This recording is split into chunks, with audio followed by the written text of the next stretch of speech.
టీడీపీలో బోండా పంచాయతీ సమసిపోయినట్టేనా? ఆయన వివరణతో high command కూలైందా?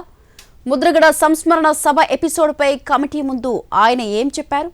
Overall ఎపిసోడ్పై ఏమన్నారో ఇప్పుడు చూద్దాం. ఇక్కడ కేజీ చీరలు కొంటే అర కేజీ చీరలు ఫ్రీ అంట. మంగళ్య షాపింగ్ మాల్, కేజీల్లో సేల్, టన్నుల్లో ఆనందం. ఈ నెల 25న గుంటూరులో నిర్వహించిన ముద్రగడ పద్మనాభం సంతాప సభకు హాజరైన బోండా ఉమా అదే సభలో మాజీ మంత్రి వైసీపీ నేత అంబటి రాంబాబును కలిశారు. దీంతో టీడీపీ అధిష్టానం తీవ్ర అసంతృప్తి వ్యక్తం చేసింది. బోండా ఉమా వివరణ తీసుకోవాలని టీడీపీ రాష్ట్ర అధ్యక్షుడు పల్లా శ్రీనివాస్, మంత్రి నిమ్మల రామానాయుడు నేతృత్వంలో కమిటీని ఏర్పాటు చేసింది. దీంతో పార్టీ కార్యాలయానికి వెళ్లి కమిటీ ముందు హాజరై వివరణిచ్చారు బోండా ఉమా. 25 ఏళ్లుగా టీడీపీలో ఉన్నా పార్టీ లైన్ ఎప్పుడు దాటలేదన్నారు బోండా ఉమా. పార్టీ అధినేత చంద్రబాబు ఆదేశాలను తాను ధిక్కరించే ప్రశ్నే లేదన్నారు. 2019-24 మధ్య ప్రాణాలకు తెగించి పార్టీ కోసం పనిచేశానని వెల్లడించారు. ముద్రగడ పద్మనాభం సంస్మరణ సభకు నివాళులర్పించేందుకే వెళ్లానని తెలిపారు.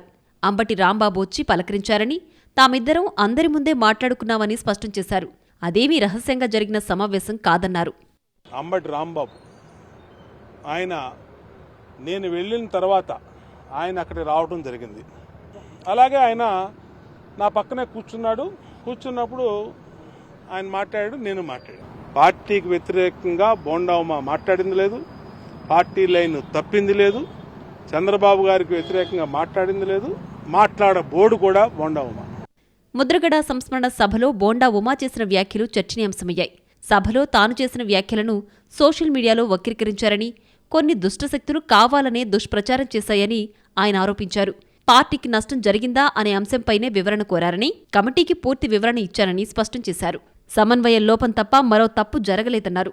పార్టీ లైన్ దాటలేదని కమిటీకి స్పష్టం చేశానని, భవిష్యత్తులో ఇలాంటి సంఘటనలు పునరావృతం కాకుండా చూస్తానని కమిటీకి స్పష్టం చేసినట్లు తెలిపారు.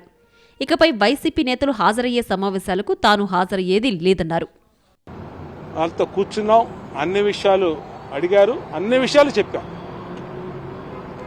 కానీ నా మాటలను వక్రీకరిస్తూ ఏ అయితే కొన్ని దుష్టశక్తులు తమ ఇష్టారీతను నేను మాట్లాడానని చూపించారో అవన్నీ వీడియోలు చూపించమని అడిగాం.